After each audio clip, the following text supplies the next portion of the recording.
Greetings and salutations, viewers. Welcome to another episode of Game Break. I am Charles, coming to you today with another episode of World and Economica. Now, I am working from a remote location for some of these episodes, so if there's a little more echo or it sounds a little different than what you're used to, that would be why. Now, last time round, we played programming with Saralt, who needs to find a better place to live, or at least a little more secure, considering his bedtime habits. Hopefully we'll be able to move a little further along in the plot today and figure out just, is this equation going to do what they need it to do? Are they going to be able to jump ahead in this challenge, or is it all going to be for naught? Hopefully not, but let's find out.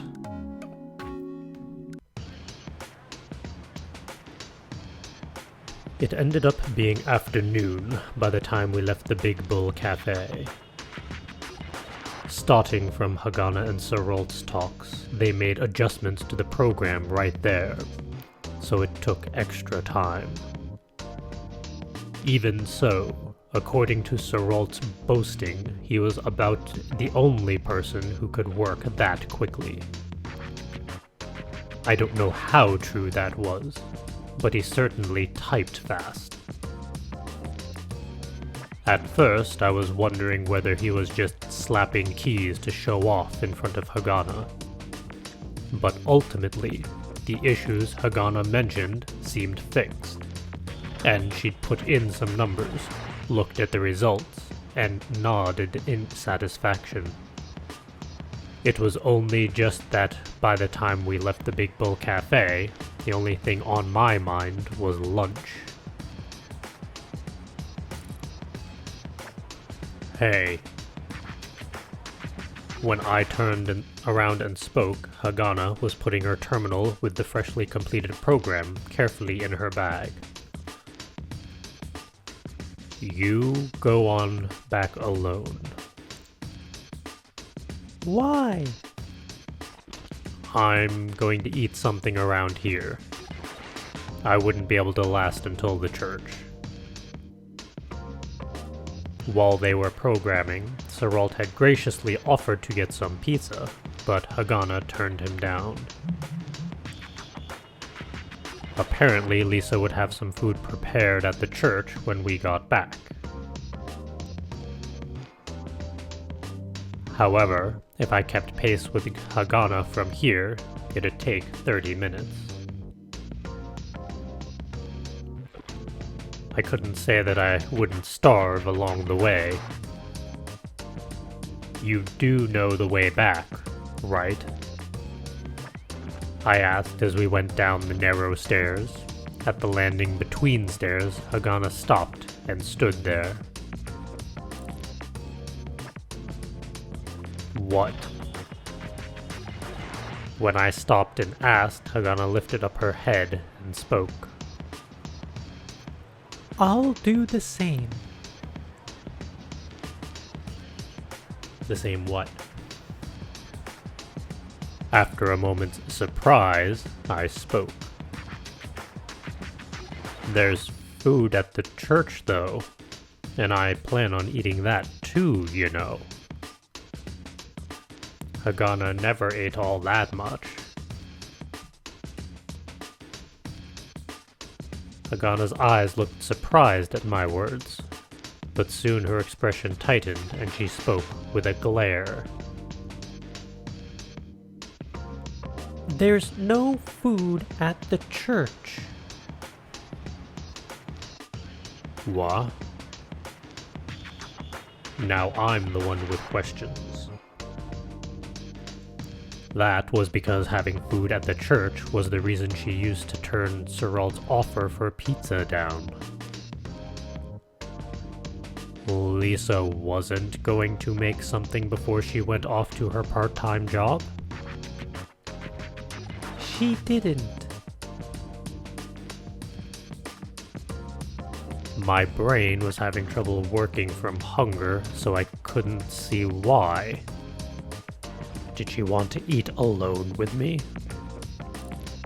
I was half-jokingly thinking of that silly idea when it struck me. You're that afraid of Siralt? When I said it while laughing, she shrank down visibly. That was it. Oh, well. His head does have a powerful presence. Hagana was looking away unhappily after being found out, but she looked at me after I spoke, then nodded. I don't like men, she whispered. You do know that I'm a man too, right? When I asked, she looked down the stairs at me and spoke clearly. Aren't you a kid? I see. My face froze a bit at that, but when Hagana finished speaking, she regained her composure and quietly went down the stairs like she normally did. And when she came right in front of me, she spoke. So, where are we eating? Take me there now. I slumped my shoulders and was about to start walking. Being treated like a kid by a girl shorter than myself and getting pissed at it. Well, I guess I was still a kid. While mulling over that, I suddenly had an idea. Oh, right. What? Around this time on Sundays, Chris might be around. Chris? Hagana spoke warily as she looked at me.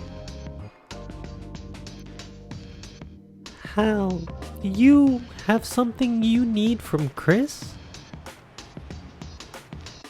At this time on Sundays, Chris is around the tunnels, right? Well, that's true. Well then, why don't we get some rolls of bread and eat it there?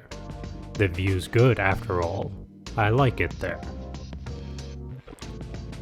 Hagana kept looking at me warily. It must have been like a mother cat protecting a kitten. Chris was certainly a bit clueless, so I could understand why. I see. After silently considering what my words meant, Hagana nodded. Then that's fine. Great. Then let's get supplies. Do you have money? When I asked, Hagana tightened her brows unhappily and looked at me. I've got some from Lisa. Don't get so angry. I'm not angry. Well, it's fine. If there isn't enough, I'll pay. Hagana was about to reply immediately with something, but I kept talking. Last time, you were haggling for me, right? That was apparently her trying to thank me, and repaying thanks with gratitude was a bit strange. But considering what I heard in front of the clothing shop, I thought this was about the best way. Hagana's face said that she wanted to say something, but apparently she couldn't find the words. Looking away with her poker face on, she nodded. Ah. At my voice, her eyes turned back to me. Don't try to force the price down.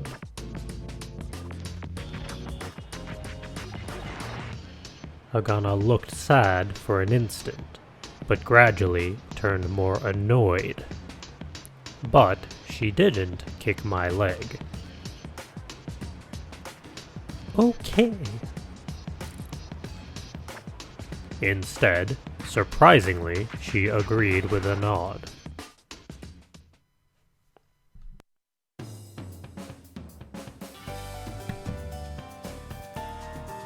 Hagana and I went to a nearby bakery and each bought some rolls and drinks. We then went back to the tunnel to the 6th outer station. Obviously, it was wonderful weather again today, and gazing leisurely at the scenery while eating was nice. I had suggested we eat with Chris because it was too embarrassing to eat with just Hagana. But Chris was nowhere to be found. Oh, well, eventually she'll come. I couldn't wait to get to the church to eat, and I couldn't really tell Hagana to go home first. Settling my bag on my back, I jumped at the tree like I normally did, kicking it with my foot and landing on top of the tunnel. Oh well, let's eat. I sat down impatiently and prepared to dig into the sandwich wrapped in recycled paper. I'm betting there's going to be a cranky Hagana face coming up. What stopped me was how Hagana was looking up angrily from the middle of the street. I can't get up. Come to think of it, Hagana had totally gotten used to the lunar gravity, and thus had a weak body. It was annoying, but I couldn't just ignore her. I jumped down from the tunnel, sandwich in hand, and took a big bite. Your things. Hagana came over and held out her bag of food. Your bag, too. She hesitated, but reluctantly gave it to me. I took these things in my other hand, and while I was at it, took another bite of my sandwich. Now, sit on my left arm. That's not a request you would normally hear. Eh? Come on. I knelt down and took another bite of the sandwich in my right hand. I held my left arm out like a tree branch while holding her bag. Hagana looked at my arm twice thoroughly and finally, after realizing I meant it, sat down on my arm. Getting close to her, I could tell she was a bit dusty, but her sweet scent tickled my nose. Grab onto my head or whatever, but don't strangle me. What are... Before she could finish, I stood up. Hagana stopped talking and clutched at my head reflexively. And... Of course, I couldn't use the tree to jump on, so I took a longer route. I headed to the cliff face and jumped from tree root to rock to another root and then to a branch. After that, I finally landed on top of the tunnel exit. At every jump, Hagana was making a tiny scream-like noise. Oh. She wasn't choking me because she was clumsily grabbing my head hard enough to crush it. Her ring finger and middle finger were about to go up my nose. But, thanks to her holding on so tightly, the area behind my left ear felt something soft.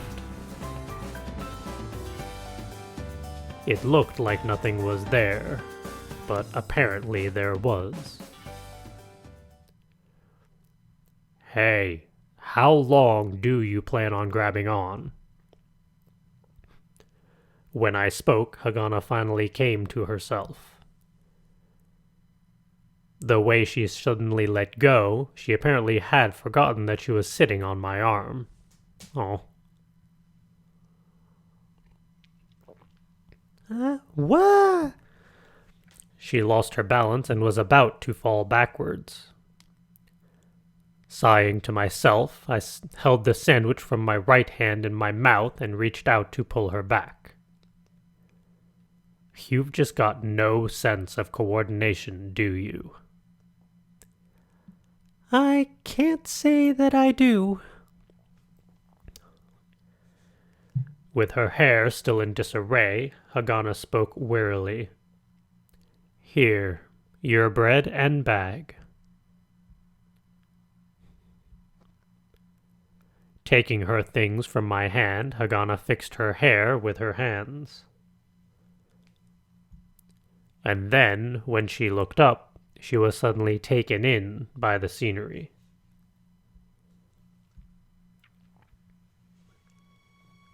Are we gonna get some background? Yay! Backgrounds! Amazing! Standing at the top of the tunnel, she murmured, apparently forgetting about her hair. Feeling a bit proud, I sat down and went at the sandwich. This is the best view that I know. Plus, there's no one around. Do you always eat here? Apparently, she finally came back from admiring the view. She was looking down at me when she asked. No, but once in a while I'd come. You can see Newton City from here after all, and it's great for thinking.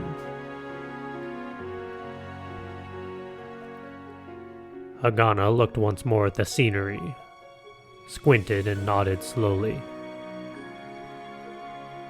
Chris said that she'd think about problems here often. Too bad you can't get up here. Oh. At that, Hagana's lips tightened, and after finally sitting down, she spoke. We should have brought chairs. Huh. How tacky. It's more logical. It sounded a bit like she was being petty, but it also sounded like she was serious. And since it's Hagana, I wouldn't put it past her to bring a ladder here. Just imagining that, I chuckled. But... As I was about to put some vegetables that fell out of my sandwich in my mouth, Hagana spoke. It's a wonderful view. It was like she was praising me, so I was happy, but it was also embarrassing. The third floor of the church isn't bad either. So I said that, and Hagana turned around and answered. The view here is totally different. Well, that was obvious. Plus, it reminds me of another view I know. Eh? When I asked back, she was looking at the view with distant eyes. Her face didn't have the usual sharpness to it. But it also wasn't a peaceful one. Homesickness. When that word occurred to me, Hagana's eyes had returned to her sandwich.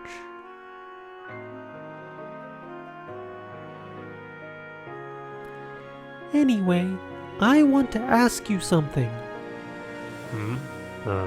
What?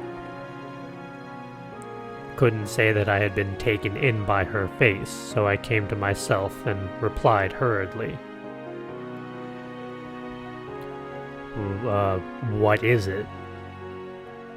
About the contest. Yeah? What is it?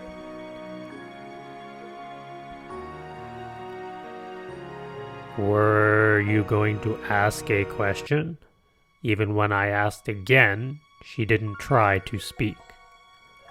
And she kept looking at her sandwich. She even ignored my pressing, so I knew she was thinking about her question. About the prize money. But what she finally said was direct. Yeah? You're really going to split it with Lisa? Asking, even though we'd already come this far. In the end, she came back to that. I answered while licking some mustard off my fingers. If it's under 50,000 mools, everything. If it's 200,000 mools, then maybe half of what's left after the 50,000, I guess. Really? You don't trust me that much? I wasn't angry, but asked back, and Hagana looked away meekly. And then looked up at me meekly. Even if... Hmm? Even if my program doesn't work? Hagana's black eyes were looking at me steadily. I couldn't laugh at her being a worrywart. Hagana was practically making fun of herself, saying that her math would be useless in the real world. Well, if possible, I hope it'd be useful. But, well, Lisa did take me in after all. Plus, if I managed to get into the ranks with prize money, headhunters would come. If anything, that was my goal. If I could leave the church on good terms, a few 100,000 mools was worth it. Plus, we still don't know for sure whether you'd be of use or not. That is not how you word that. When I spoke, Hagana was seriously looking at me with an unexpected expression. Then, slowly lowering her eyes, she nodded. I want to be useful. Hagana spoke clearly. Just once? When I spoke, Hagana suddenly raised her head. And when she saw that I had on a smirk, her brows furrowed almost audibly and glared at me. Ha, I'm joking. Shut up! Surprisingly, she came back with a childish retort, and my mood got even better. But anyone, not just Hagana, would have hated not being useful. I just looked at the wide scene before us and spoke.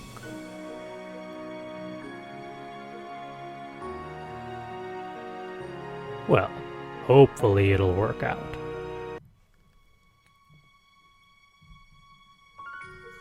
Hagana had been nibbling quietly on her sandwich, but I felt her eyes look up. And she also looked at the view and nodded slowly. The world seemed to be enjoying itself peacefully. I hope that the people who cross paths with me could do the same. A short while before, I only thought about gambling, and thinking about this stuff was out of character.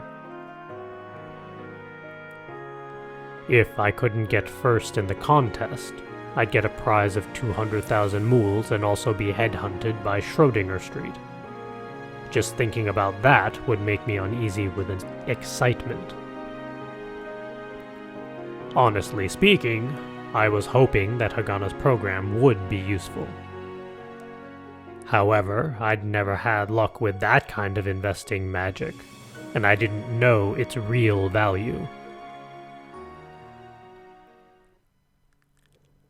I finished eating the last of my sandwich and laid back. A little bit later, there was the sound of steps on the rocks, and Chris appeared, carrying lots of stuff.